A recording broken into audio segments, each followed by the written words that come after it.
Welcome once again to Taste and See. My name is Ken Jobst, and we come to you today at the intersection of faith and food. Today we're going to be taking a look at one of the first king of Israel, King Saul, and how it was that he got into a battle, he made a blunder, but then how they bounced back. So we're going to be taking a look at that from 1 Samuel chapter 14. We're looking at 1 Samuel chapter 14, verses 24 through 45. And also, we've got a recipe for you that is 2,500 years old. Watch this. A 2,500-year-old recipe with only 2 ingredients. We're going to work this thing out. We've got a little bit of a treat. We've got something sweet, and we're going to get right to it.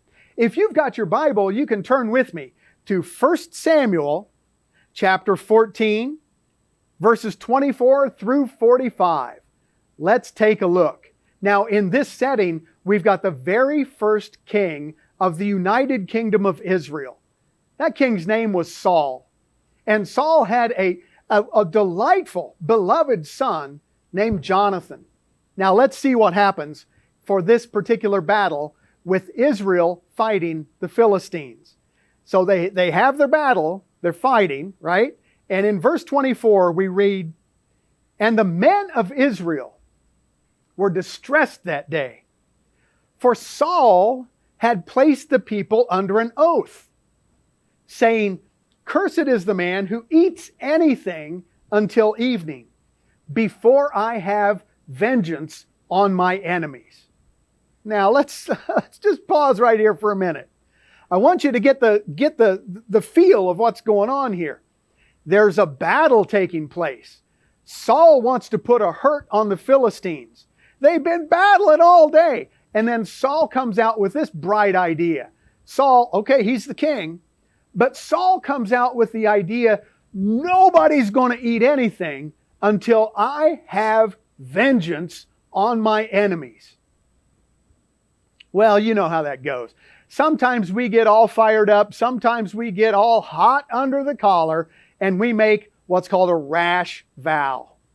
Now, I know you and I don't often do that, but every once in a while, our mouth gets us into trouble. Every once in a while, we say things that we wish we could reel back in, but you know what? Once they're out there, they're out there. And certainly in the Bible, in New Testament and Old Testament times, words meant things.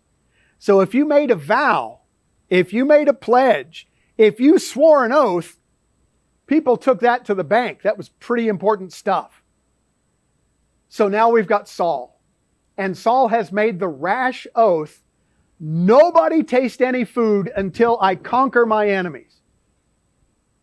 Well, now wait a minute. What if the battle goes on a little longer than you had hoped it would go?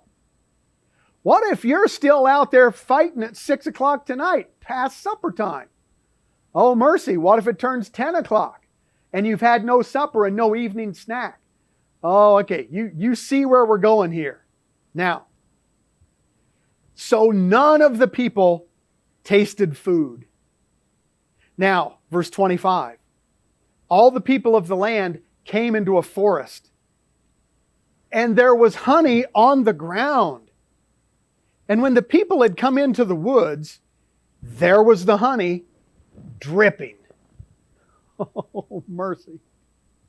I haven't eaten in how long? I'm fighting these battles. I come into a woods and there's honey. Everything's covered in honey. Oh my goodness.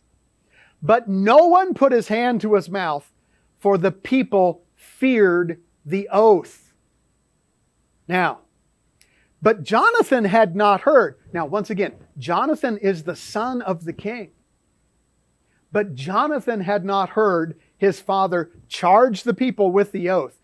Therefore, he stretched out the end of the rod that was in his hand and dipped it in a honeycomb and put his hand to his mouth, and his countenance brightened. That means his face lit up. He wasn't tired anymore. He got a nice little jolt of sugar to at least brighten the way that he saw the world. Then, all right. Look, Jonathan didn't hear about the oath. He eats the honey, and then somebody speaks up. Then one of the people said, your father strictly charged the people with an oath saying, cursed is the man who eats food this day. And the people were faint, right? You go all day without eating sometime when you're doing a lot of hard work. Let's see how that goes for you. The people were faint. Verse 29, but Jonathan said, my father has troubled the land. Look now, see how my face has brightened since here's the phrase, I tasted a little of this honey. I tasted a little of the honey. It doesn't say that he went out through the entire woods and gobbled it all up. All he did was taste a little bit of the honey. How much better it would have been if the people would have eaten freely today of the spoil of their enemies which was found. For now, would there not have been such a greater slaughter of the Philistines? Verse 31. Now they had driven back the Philistines that day from Michmash to Aijalon. So the people, come on, that's a long way. The people were very faint. They were very faint. Watch. A couple verses ago, they were faint. Now, they're very faint. Now, you know what? You can be faint. You can feel faint. And you can feel very faint. But before you ever get to the point where you're going to feel very, very faint, you'll have done fainted. You'll already be out, right? Verse 32.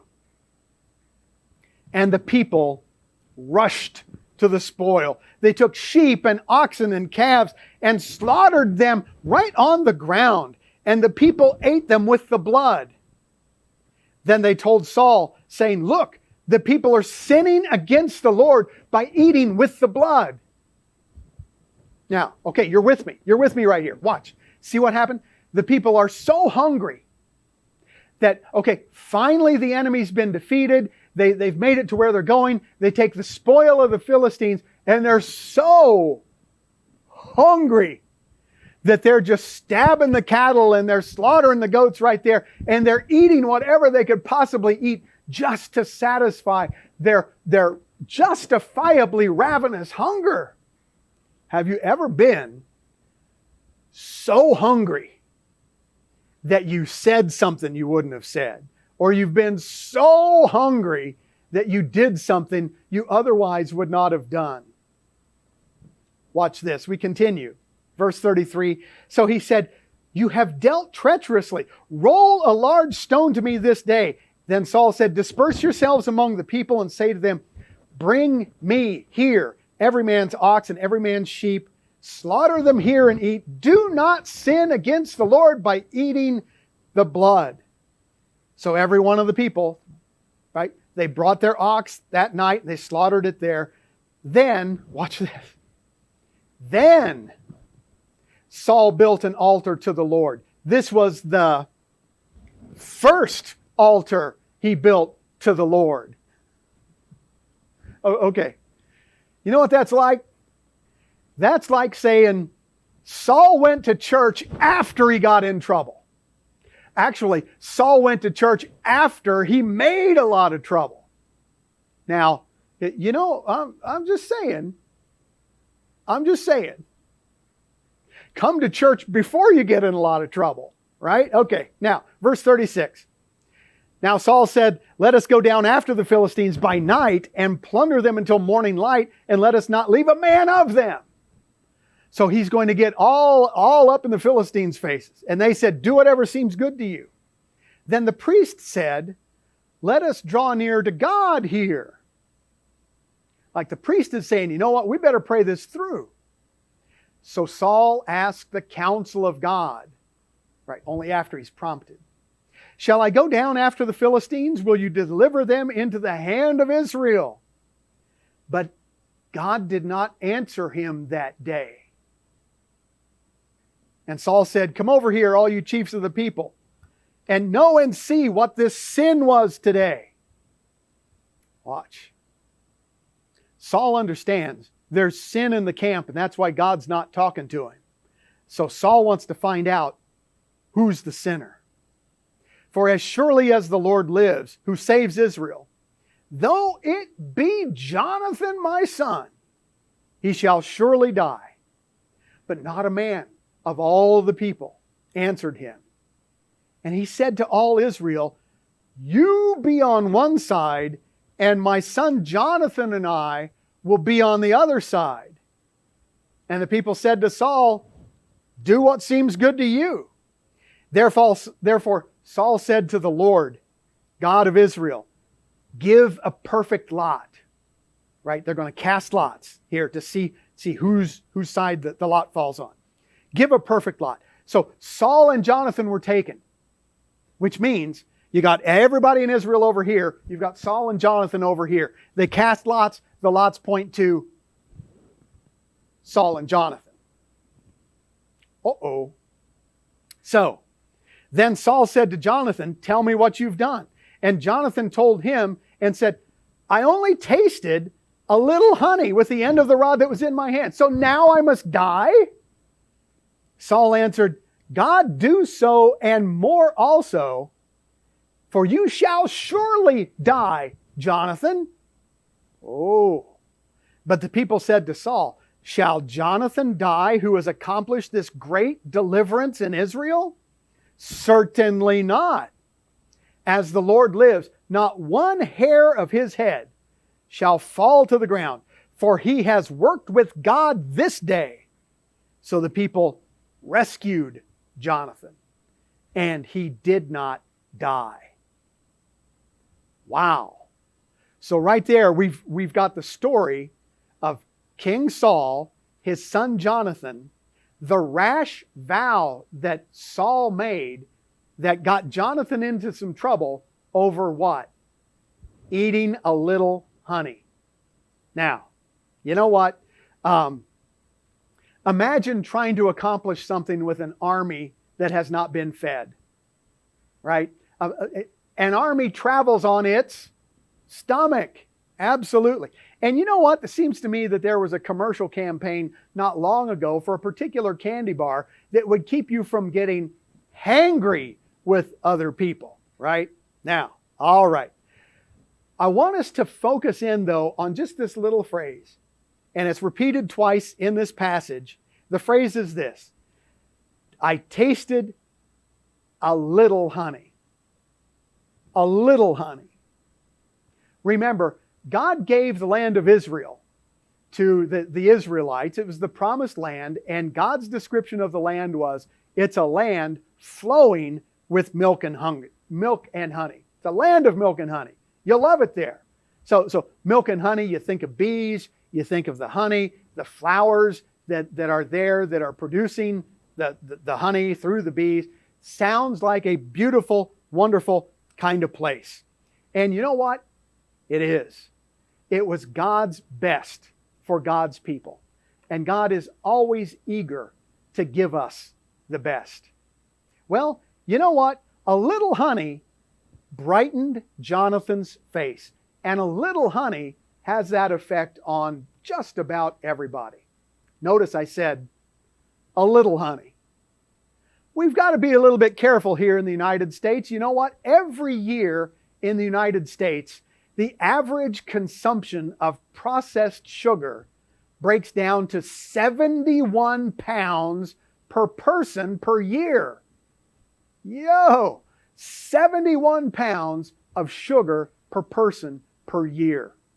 We got to get back to what Jonathan said.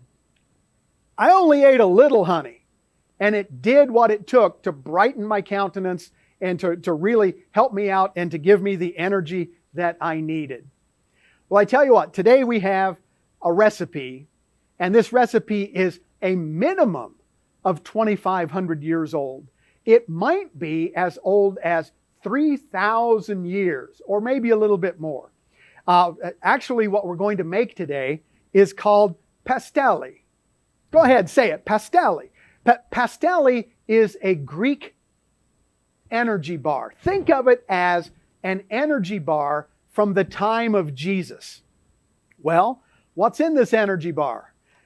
As it turns out, there are only 2 ingredients in this energy bar. The first ingredient is honey. And you know what? Of course, honey should come in a squeeze bottle, but I'm a little bit concerned about the new jars of honey that come out with the opening on the bottom of the squeeze bottle. I'm just saying, it's like stickiness getting ready to happen already. So honey is ingredient number 1. As you know, there's a whole lot of different kinds of honey out there, depending upon the flowers from which the honey is taken. And this is basically straight ahead clover honey. That's what we're working with today. But you know what? Back a few years ago, you know how a tobacco plant, if you don't top the tobacco plant, it has a flower? I once had tobacco flower honey, and it was remarkable. It was delicious. It was not like a clear amber color, but it's actually very milky, but it has a very distinctive taste. When you look at honeys from different places around the world, some might be opaque, some might be transparent.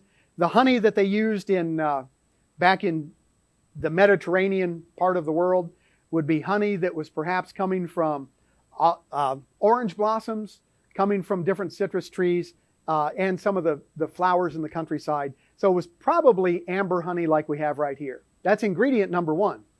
Ingredient number 2 is sesame seeds. I love sesame seeds. You know what? My Aunt Helen did not love sesame seeds. She would go to McDonald's and she would get a Big Mac and she would spend the first 15 minutes picking the sesame seeds off the top of the bun. So she would sit down to begin to eat a sandwich that looked like a chicken had pecked all the seeds off the top of the bun. However, I digress. Sesame seeds are ingredient number 2 for this Pasteli. Now, in Greek culture and Mediterranean culture, the sesame seeds are all pretty well uniform. They're all the golden sesame seed variety, much like we have right here in our little dish. You can see we've got, they're about the size of the head of a pin, and they're delightful. Now, in Oriental cooking, you'll find that we can come along with black sesame seeds. So these sesame seeds are black. See, I've dumped a few little tiny golden ones in there with us, but by the way, this is the way these seeds are. I mean, they are black sesame seeds. Now, both of these can be toasted. And in toasting the seeds, just take a skillet, put it on medium heat. If you've got raw sesame seeds, put them in the skillet for just a minute on each side. Let them be on the fire for a minute and then flip them, just that little wrist flip, and then turn them all over and you'll be all set. And it really brings out the flavor in them. Now, those are the only 2 ingredients for Pasteli.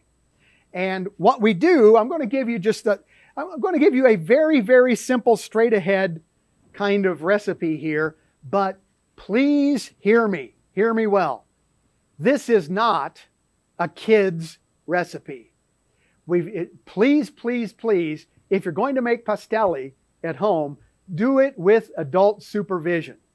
Now, why is that? Well, we're going to see. This particular recipe calls for 1 pound of honey, which is 1 1/3 cups of honey. Take 1 1/3 cups of honey, pour it into a saucepan, then put it on the stove and bring it to a boil. Now that's the dangerous part. Seriously, use a little bit larger pan than you think you need, because as soon as that honey starts boiling, let me tell you, it boils big and it boils tall.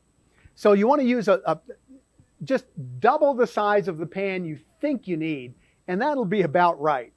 So you bring the honey to a full boil. And let me tell you, please be careful. Please handle it very, very carefully.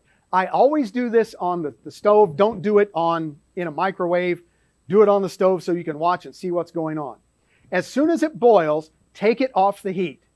And then pour in 3 cups of sesame seeds. 3 cups of sesame seeds to 1 1/3 cups of honey. So you'll put in the 3 cups of sesame seeds and stir it. Stir it well. And then return it to the heat. Return it to a medium heat burner. And wait, stir it while you're doing this. Go ahead and stir it, and you'll get to the point where, okay, this stuff is like thick now. It's not going to bubble up like it used to bubble up, but it will start to look like it's trying to boil, right? When it gets to that point where it looks like it's trying to boil, it's kind of like moving around there in the pan, then cut off the heat, and with a sheet of parchment paper, lay down a sheet of parchment paper and pour out the Pastelli on the parchment paper. Pour it out on the paper. And then, with a second piece of parchment paper, cover it and roll it with a roller. Just a little pastry roller, pie crust roller, right? Rolling pin. Get that and roll it all out very flat. And then you'll find you end up with something that looks like this. I'm going to peel back the parchment paper. So got this all tucked in here. I peel back the parchment paper, and you'll see I actually made this with a mix of golden sesame seeds and the black sesame seeds. So we've got that right there. I'll pull off this paper just a little bit more so you can see. That's 3 cups of sesame seeds and 1 1/3 cup of honey. So I'm going to put this right back down, put my parchment paper right back down, smooth it out. What did Jonathan say? Jonathan said that, all I did was taste a little honey. And so what we're going to do then is, with Jonathan in mind, got my trusty kitchen scissors here, and with parchment paper on the top and parchment paper on the bottom, we're just going to go ahead and cut some pieces. Look at that. I'm cutting right through the Pasteli and the 2 sheets of parchment paper. Cutting them right along here. Just like that. Now, I've got to tell you what. Depending on your time frame, after you pour this out, it may take a good long while to cool. I prepared this previously to our show today, and I've allowed it to cool. If you want to, you can pour it out on the parchment paper, put another parchment paper sheet above it, and roll it out with your rolling pin, and then put it in the refrigerator.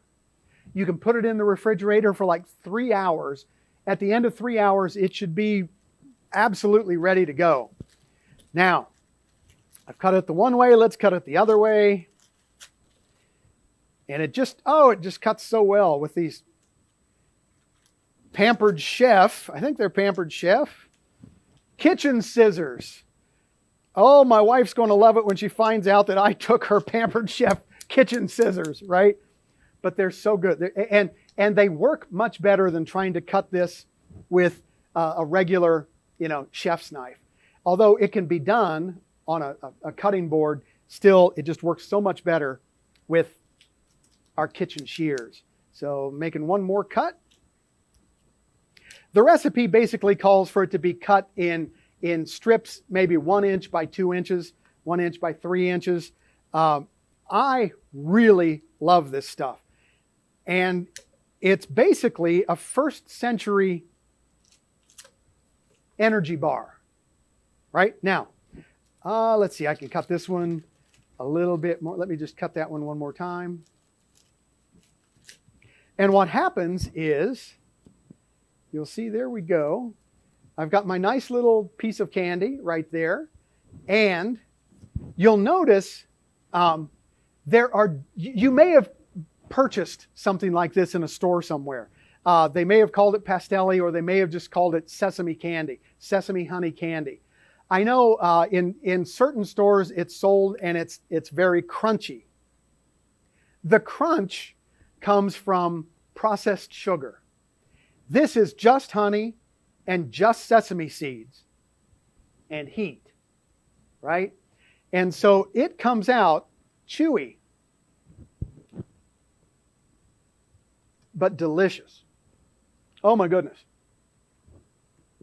By the way, I want to give you a couple of variations. That was so good. Okay, well, variation number one. Variation number one works like this. Take the peel of a lemon, which is to say, cut just the zest of the lemon off of a lemon, right? So you're going to cut the peel off the lemon, then you remove the white part. Remove that, throw it away. Because that little membrane between the lemon itself and the lemon skin, it's bitter. It won't cook up right. Just take the lemon peel and then put that in the honey while the honey is boiling. You know, before the honey gets to boiling. Then let those lemon oils get into the honey.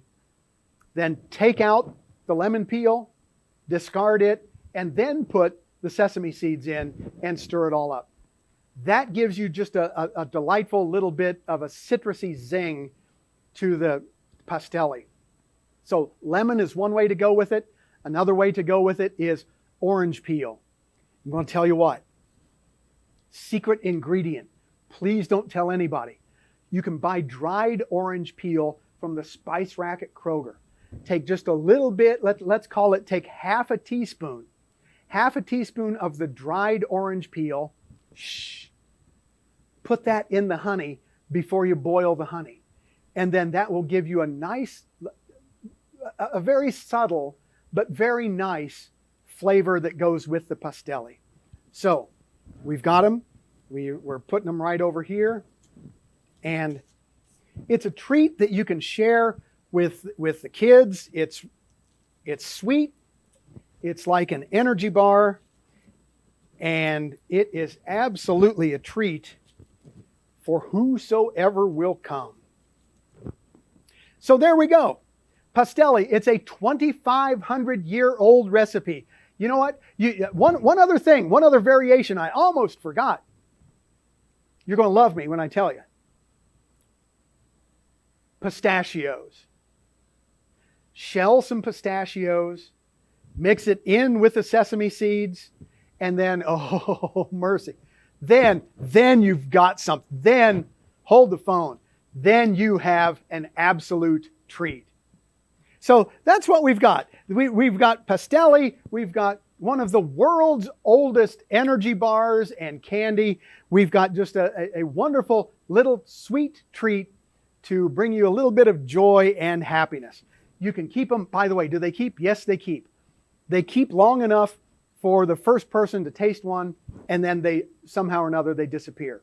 Anyway, for Taste and See, this is Ken Jobst. It has been a delight to be with you, and we hope that you'll tell somebody else about the show. Invite them to come along with us for a next episode of Taste and See. Truth, justice, and power. It's TV our way, SSC Live TV. It's been great to be with you. Take care until next time. This is Ken Jobst with Taste and See.